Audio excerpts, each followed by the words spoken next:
Welcome to our channel, Behind My Story. Please like, share, and subscribe.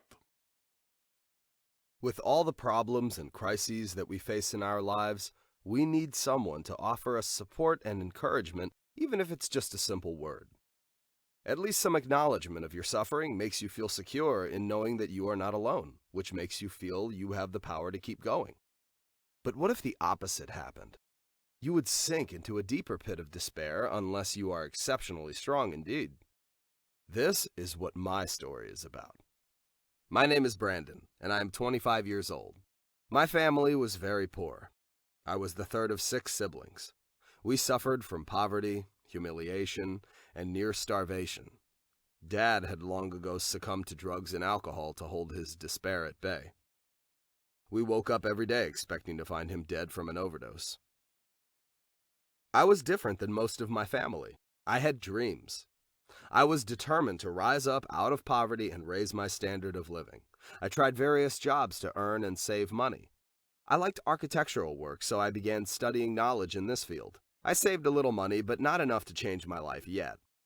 I began to take risks to earn more money. Risk, loss, gain. This was bona fide business. For me, sometimes I lost and sometimes I gained, but I always learned a great deal either way. Unfortunately, I neglected my health in pursuit of money. Remember I mentioned something about someone to support you? Well, that person in my life was Martina, my guardian angel, my friend, my neighbor, and my love. Every time I was about to give up, her sweet advice and encouragement would salvage my soul and lift my spirit. She would tell me that I must keep going to reach my goals. I wanted to tell her that I had done all that I had done just for her. Starting my company was her idea. I knew it was a big risk, but I trusted her to guide me. Initially, my earnings were low, but I learned from my mistakes.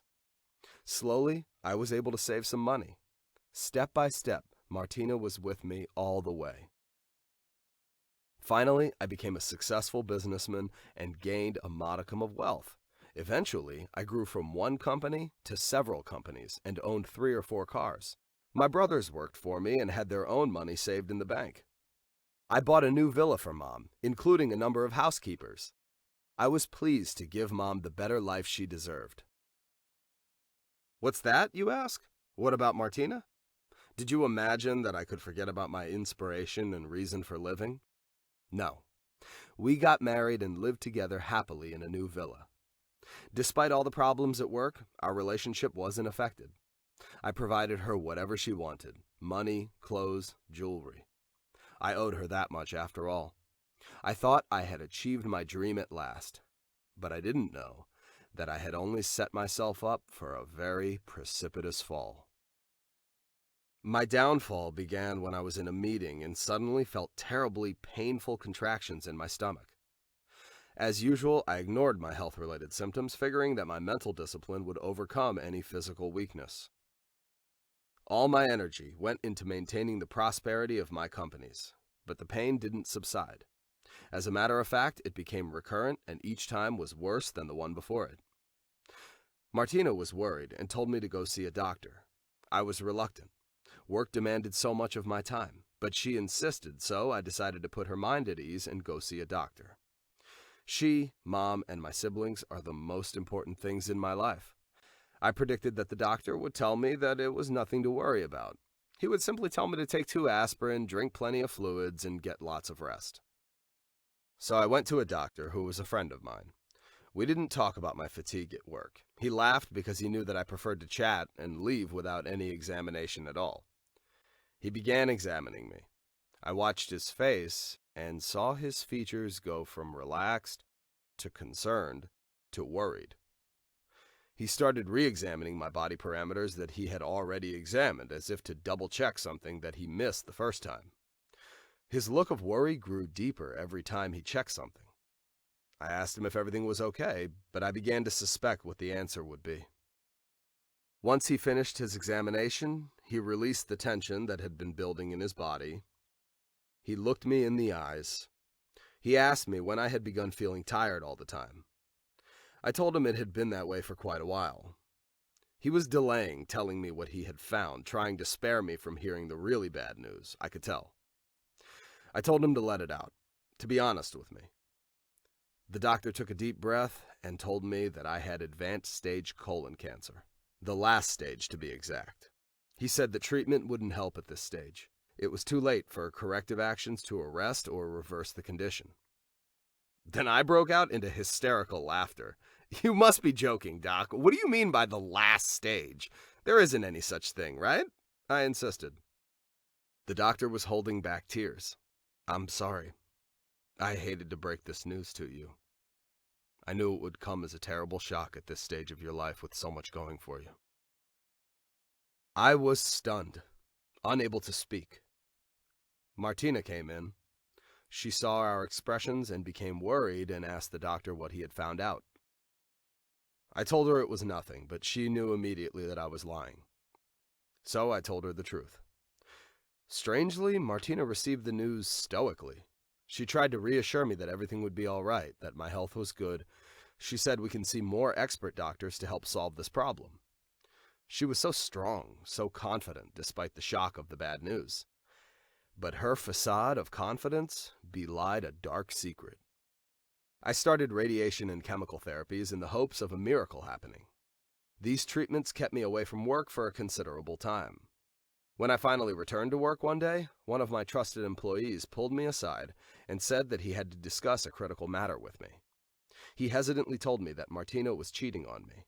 I smiled at him and said that he must surely be mistaken. But he continued, saying that Martina had made a deal with my lawyer. They spent a lot of time together and had signed a lot of papers. He said that a lot of things had happened while I was gone. He cautioned me to be careful. My health continued to deteriorate. I couldn't imagine Martina betraying me. The very idea was absurd. She was the reason for my success. Martina seemed to avoid me and seldom ask about my health, which seemed to reinforce the warning of my trusted employee. When I got home one evening, I told her what the employee had told me. She denied everything, of course. What did I expect her to say? She said that she was just conducting routine company legalities with my lawyer. I told her that I needed her support during my chemotherapy because it was so physically and emotionally draining. Then I asked her why she was suddenly so busy when she had always been at my side before now. Her veneer dropped, and her response shocked me. And what kind of future do I have with someone whose days in the world are numbered? I was speechless, so she continued. I had to guarantee my future, she explained. I replied, but your future is with me. I love you. Love has no value now, she said. Money is everything. I had the lawyer sign ownership of all your companies over to me. I own them now, legally and officially. I looked at her as if I were seeing her for the first time. It was incredulous that Martina would do such a thing. She said, I'm sorry, but life is uncertain. You're fired. Now please go. I stared at her. I wanted to attack her, to strike her, to smash her greedy little face, but I couldn't. I was so weak from the cancer and the chemotherapy that all I could do was to stand there helpless and dumbfounded. So now I had returned to poverty with poor health to boot. I had lost my faith in people and lost confidence in myself. I was crushed, beaten, fallen. I didn't know what to do, but I was still hopeful that some miracle would happen, so I decided not to give up just quite yet. First, I had to recover. I knew a doctor who could perhaps cut out the cancerous part of the colon to extend my time on this earth a little bit longer. Unfortunately, the operation was expensive, and I was now penniless. I needed a plan B. I needed to get my money back, and I needed to regain my strength. I returned to my first small office when I was just starting out. I was armed with my experience and close relationships that I had carefully nurtured and cultivated over time. Would that suffice to start me over? So I began again, from scratch. Slowly, gradually, I rose from the ashes like a phoenix. My brothers aided me. My new company became self-sustaining. The next shock I received was from my big brother. He handed me a large sum of money that he and my other brothers had gathered. It was to pay for my surgery. He said they were all behind me, and that they expected me to pay them back with interest. Then he smiled. Family. That's who you can really depend on in times of crisis. I hugged him and cried. I had my surgery and spent some time convalescing in the hospital. In the meantime, my brothers were managing my company and investing our money wisely.